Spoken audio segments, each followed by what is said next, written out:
আসলে আমরা থাকতাম এখান থেকে অনেক দূরের গ্রামে। আমার স্বামী মারা গেছে অকালে, আর গ্রামের লোকেরা আমাদের তাড়িয়ে দিয়ে সব জায়গা হাতিয়ে নিয়েছে। তাই বাধ্য হয়ে গ্রাম ছেড়ে চলে আসতে হয়েছে। ওখানে ফিরে যাওয়ার আর কোনো উপায় নেই। এদিকে আমাদের থাকারও কোনো জায়গা নেই, তাই ঘুরতে ঘুরতে এখানে চলে এসেছি। আহারে, তোমাদের দেখে আমারই কষ্ট হচ্ছে। তোমরা চাইলে এখানে থাকতে পারো। এখনো এই ঘরের কাজ বাকি আছে, কিন্তু তাও থাকবার মতো উপযুক্ত হয়ে গেছে। কিন্তু এটা কিসের ঘর? এটা হচ্ছে ভাসমান কচু পাতার ঘর। আমি নিজের হাতে বানাচ্ছি। আসলে সামনে বন্যা আসতে চলেছে তো, তাই বন্যা আসলে এর মধ্যে থাকা যাবে।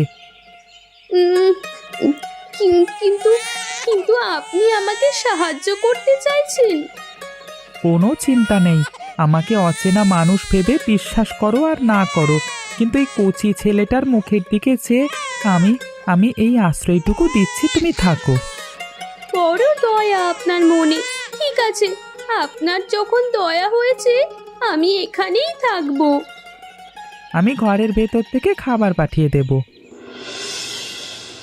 কি গো পার্বতী, আজ তো বাজারে সবজির দাম সস্তা দেখছি। তুমি একটু বেশি করে নিয়ে যাবে তো?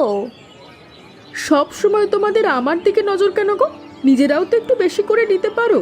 আমি মরছি আমার জ্বালায়, আর তোমরা আমার পিছনে লেগে বসে আছো। বাবা, এই কেন, তোমার কি হলো গো বউ? সত্যি, আমরা যখন পার্বতীকে দেখি সব সময় যেন পার্বতী তেলে বেগুনে জ্বলতে থাকে। বলি একটু শান্ত হয়েও তো থাকতে পারো নাকি? শান্ত হয়ে আর থাকবো কি করে? চোখের সামনে যা সব অঘটন দেখছি। কি হয়েছে, কি হয়েছে? আরে আজকে আবার কি নতুন খবর আছে তোমার কাছে? ওই শয়তান পাগল গোকুলের পাশে থাকলে কি আর খবরের অভাব আছে? আমার যত কপাল খারাপ যে ওর প্রতিবেশী হয়ে থাকতে হচ্ছে আমাকে। কেন, কি করেছে সে? বেচারা তো নিজের অঙ্ক, আর আজকাল শুনছি কি কচু পাতার ঘর নিয়ে সুখে আছে। সে তো কারো ধান্দায় থাকে না। তোমরা কি করে জানলে যে ধান্দায় থাকে না? তোমরা তো আর চোখের সামনে দেখোনি। এদিকে ওই কচু পাতার ঘর বানিয়ে সেখানে তো একটা অন্য গ্রামের বিধবাকে নিয়ে তুলেছে বলে ছোকছোকানি তো কম নেই। কি বলছো কি তুমি? এটা তো বিশ্বাস করা যায় না। তাহলে কি ওই নতুন বাড়িটা বানিয়েছে আমাদের বন্যার নাম করে হুলো বানিয়ে পেছন থেকে মেয়ে মানুষ নিয়ে ঘর করার জন্য? সেটা তোমরা যাই মনে করো, কিন্তু গ্রামের পরিবেশ ভালো রাখার জন্য এসব কিন্তু একদমই উচিত নয়। সেটা তো ঠিক কথাই। ওর কি কোনো লজ্জা শরম নেই নাকি? আর মেয়ে মানুষটাই বা কেন যে একটা পাগলের ঘরে উঠে এলো? আমাদের নিশ্চয়ই একটা ব্যবস্থা করতে হবে। চলো চলো সবাই, আমাদের জানতেই হবে। বলি, নাক লজ্জার মাথা খেয়ে এই গ্রামে এসে নোংরামো করা চলবে না। কোথায় সেই পাগলের বাচ্চা? বেরিয়ে আয়, বেরিয়ে আয় বলছি। হ্যাঁ হ্যাঁ, এই তো কচু পাতার ঘরের ভিতর মেয়ে মানুষটা আছে। কথা কানে যাচ্ছে না নাকি? ওই বিধবা মেয়ে ছেলে,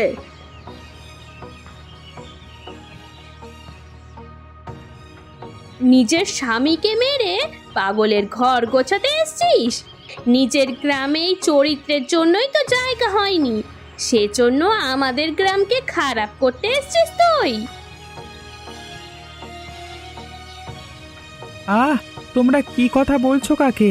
ও একজন অসহায় মেয়ে, অন্য গ্রাম থেকে এসে এখানে রাস্তায় ঘুরে ঘুরে কষ্ট পাচ্ছিল ওই ওই ওই কচি খোঁকাটাকে নিয়ে। তাই ওই বাচ্চাটাকে বাঁচানোর জন্যই আমি এখানে থাকতে দিয়েছি। আমি তো কোনো ভুল করিনি। ঠিক ভুল কি বোঝো তুমি, পাগল মানুষ? আর তোর লজ্জা নেই রে মেয়ে ছেলে? তুই এই পাগলটার সাথে ঘর করতে এসেছিস?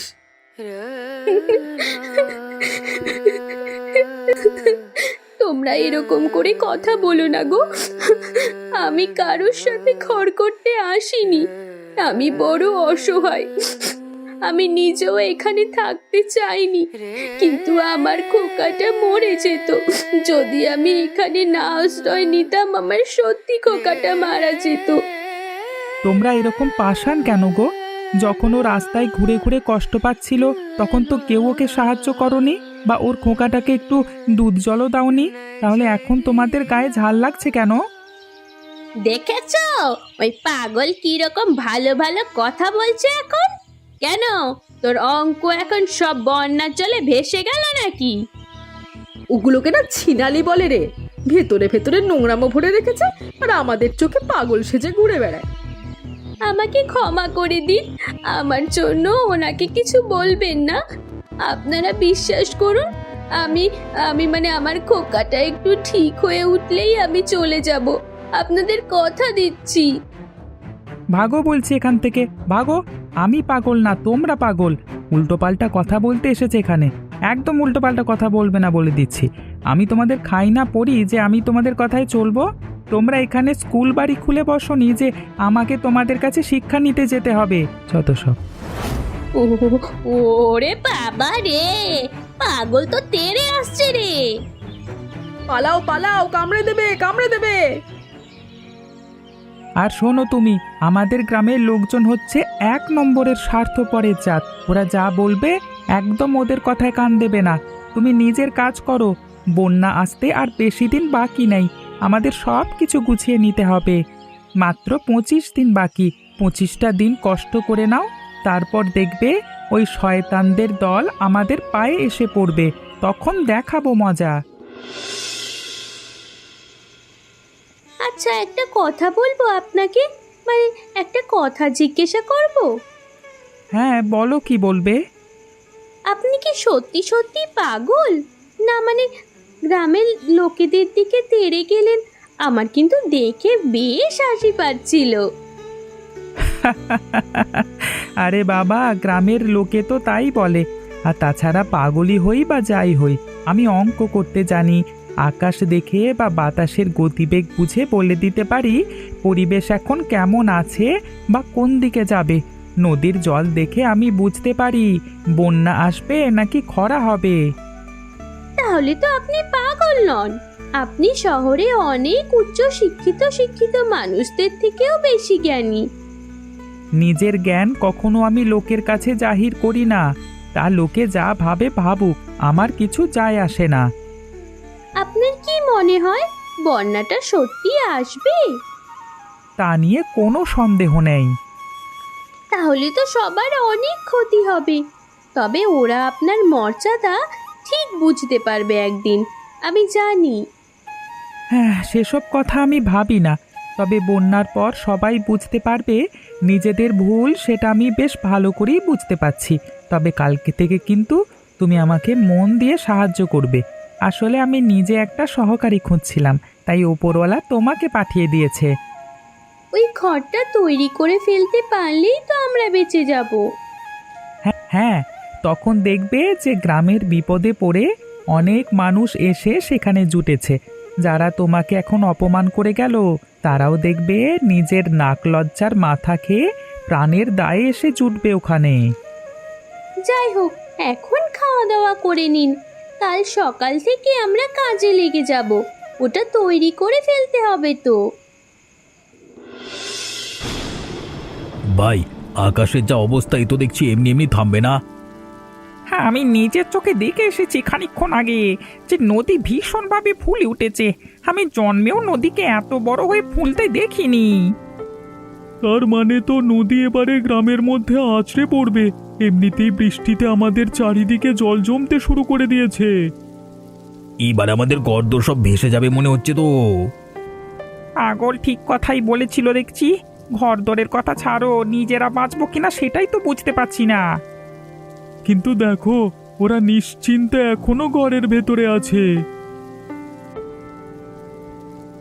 দেখেছো ওদের অবস্থা, কেমন সবাই বিপদের মধ্যে পড়েছে। আমি বলেছিলাম বন্যা আসবে, তখন কেউ আমার কথা শুনলো না। সন্ধ্যার মধ্যে নদীর জল গ্রামে পৌঁছে যাবে, তখন গ্রাম ডুবে যাবে। তাই এখন আর আমাদের বেশি ভাবনা চিন্তা করবার সময় নেই। তাড়াতাড়ি করে ভেলা জলে ভাসাও। চলো চলো, আমি ধরছি। ওদিকে দেখেছো লোকজনের অবস্থা? পুরো গ্রামটা যে ডুবে গেছে। আমি তখনই সবাইকে সতর্ক করেছিলাম, যদি আমার কথা শুনে সবাই সাবধান হতো তাহলে এই দিনটা দেখতে হতো না। ওই দেখো, ওখানে সবাই মানুষগুলো কেমন কষ্ট করে হাবুডুবু খাচ্ছে। মনে হচ্ছে ওদের ঘর দুয়ার সব ভেসে গেছে।